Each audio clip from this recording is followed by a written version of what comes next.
अयोध्या के परम प्रतापी सत्यवादी राजा हरिश्चंद्र थे। चंद्र टरे सूरज टरे टरे जगत व्यवहार, सत्य धर्म हरिश्चंद्र को टरे नहीं। चंद्रमा की सत्यता टर सकती है, सूरज की सत्यता टर सकती है, किंतु हरिश्चंद्र की सत्यता कदापि नहीं टर सकती। ये बात जब विश्वामित्र को पता लगी, विश्वामित्र को अच्छा नहीं लगा। विश्वामित्र ने हरिश्चंद्र की परीक्षा ली। जंगली सुअर का वेश बना करके हरिश्चंद्र के उपवन को उजाड़ दिया। माली ने आकर के बताया, महाराज पूरे बगीचे को उजाड़ दिया है सुअर ने। हरिश्चंद्र पूरे जंगल में पता लगा रहे हैं। विश्वामित्र ने जंगली सुअर का रूप त्याग करके देवता बन गए, महाराज गरीब ब्राह्मण बन गए। हरिश्चंद्र ने कहा, ब्राह्मण देवता आप क्यों उदास बैठे हो?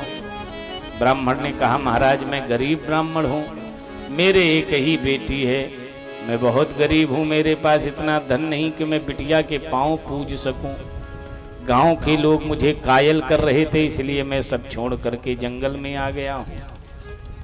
अब क्या चाहते हो? हरिश्चंद्र ने कहा, कितने धन में तुम्हारी बिटिया का ब्याह हो जाएगा?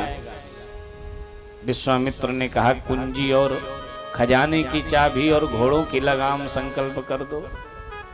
कुंजी और लगाम का संकल्प कर दिया हरिश्चंद्र ने। हरिश्चंद्र ने कहा, महाराज जब कुछ दान दिया जाता है तो कर्म सांगता रूप में भी कुछ दिया जाता है, तो आप कर्म सांगता रूप में कुछ मांग लो, गवाह रूप में। विश्वामित्र ने कहा, 60 भार सोना अलग से दे दो। हरिश्चंद्र ने कहा, वो खजाने की चाबी दे दो, मैं 60 भार सोना दे दूं।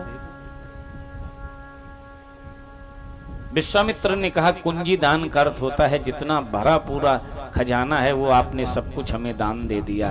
लगाम का अर्थ होता है जितनी सेना है सब कुछ आपने मुझे दान कर दिया, अब आपके पास कुछ नहीं बचा। हरिश्चंद्र ने कहा, कोई बात नहीं। हरिश्चंद्र अपनी पत्नी तारा के पास गए। तारा, आज हमने अपना सर्वस्व दान कर दिया, यहाँ तक ये अयोध्या भी दान कर दिया। तारा ने कहा, कोई बात नहीं, बहुत अच्छा किया, धन्य है वो पत्नी। आपत्ति काल में पत्नी की परीक्षा होती है, 4 लोगों की परीक्षा होती है आपत्ति काल में। परीक्षा होती है, कभी धर्म को नहीं छोड़ना चाहिए, कभी धैर्य को नहीं खोना चाहिए। पत्नी की परीक्षा आपत्ति काल में होती है और मित्र की परीक्षा आपत्ति काल में होती है। तारा ने कहा, बहुत अच्छा किया, आपने सबको दान कर दिया। हरिश्चंद्र ने कहा, भी 60 बार सोना हमें चुकाना है, वो हमें बिक करके चुकाना पड़ेगा। तारा ने कहा, कोई बात नहीं, अब ये अयोध्या हमारा नहीं रहा।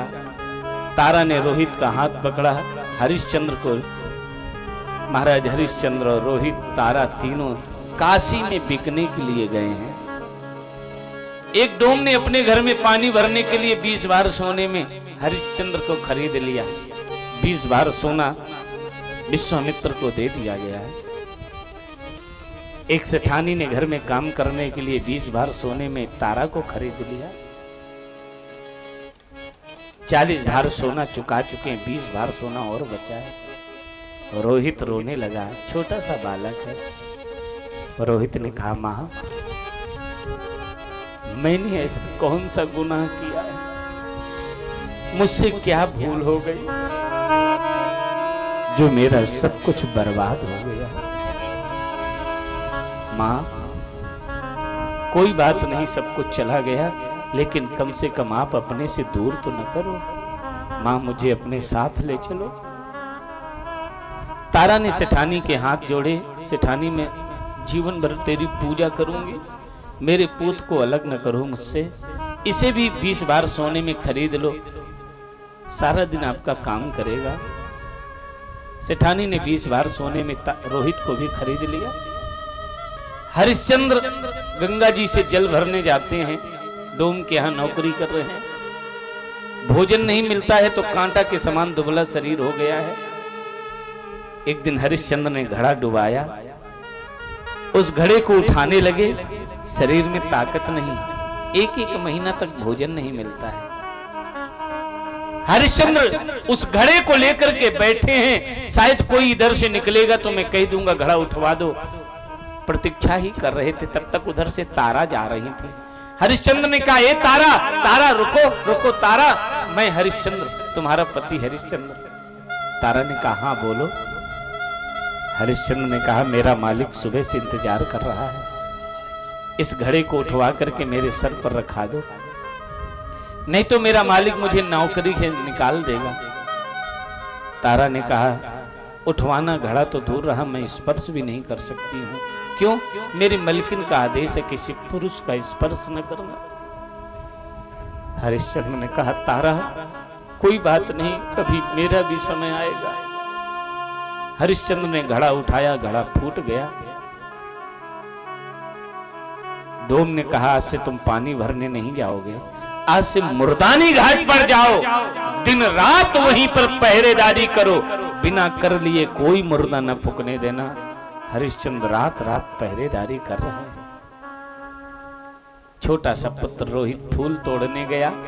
सेठानी पूजा करती है तो फूल तोड़ने गया, एक एक फूल तोड़ करके टोकरी में डाल रहा था। नीचे से एक काला सर्प जा रहा था, धोखे से काले सर्प के ऊपर रोहित का पांव पड़ गया। काले सर्प ने डस लिया।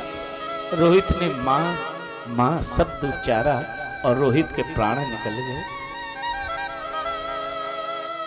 जब तारा को पता चला, रोती बिलखती आई, अपने लाला की लाश को लेकर के सेठानी के पास गई। 1 टका दे दो, मेरे पास लाला की लाश को फूंकने के लिए भी पैसा नहीं। अपनी साड़ी का पल्लू फाड़ करके कफन रूप में लपेट दिया। मुर्दानी घाट पर गई, जैसे अपने लाला की लाश को प्रवाहित करने लगी। हरिश्चंद्र ने कहा, कौन है? बिना कर लिए मैं मुर्दा नहीं फूंकने दूंगा। तारा रोने लगी। अरे ये तो हरिश्चंद्र की आवाज है। तारा ने कहा, नाथ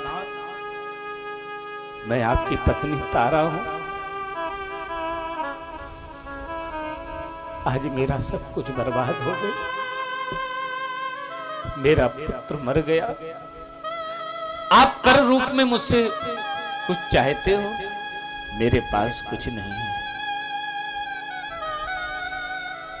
सब कुछ चला गया, पति बिछुड़ गया, पुत्र मर गया, अब कर रूप में मेरे पास प्राण बचे हैं, लेना चाहो तो वो प्राण ले लो और मेरे प्राण लेकर के मेरी लाला की लाश को प्रवाहित कर लेने दो, मेरे लाला के लाश को प्रवाहित कर देना। हरिश्चंद्र ने कहा, जिस सत्य के पीछे मेरा सब कुछ लुट गया, उस सत्य को मैं अंतिम क्षण में नहीं छोड़ सकता हूं, मैं कर रूप में तुम्हारे प्राण भी ले लूंगा। हरिश्चंद्र ने तारा के केस पकड़े, उठाई तलवार, चारों तरफ घुमाई, जैसे तारा के गर्दन पर मारनी चाहिए, भगवान विष्णु प्रकट हो गए। विष्णु भगवान ने उस तलवार को पकड़ लिया। हरिश्चंद्र क्या कर रहे हैं? हम आपकी परीक्षा ले रहे थे। रोहित को जीवित कर दिया, खजाने की चाबी लगाम घोड़ों की वापस कर दी। हरिश्चंद्र तुम विजयी हो गए, आज कुछ मांग लो। हरिश्चंद्र ने कहा, एक ही वरदान दे दो कि सतयुग की कोई बात नहीं, सतयुग में परीक्षा ले लीजो, आगे कलयुग आने वाला है, कलयुग में परीक्षा लीजो। महाराज इस सतयुग में तो आपने परीक्षा ले ली, लेकिन आगे कलयुग आने वाला है, धोखे में आप इस कलयुग में परीक्षा न ले लेना, नहीं तो कोई परीक्षा दे नहीं पाएगा, सब अनुत्तीर्ण हो जाएंगे। हरिश्चंद्र पुनः अयोध्या के राजा हो गए।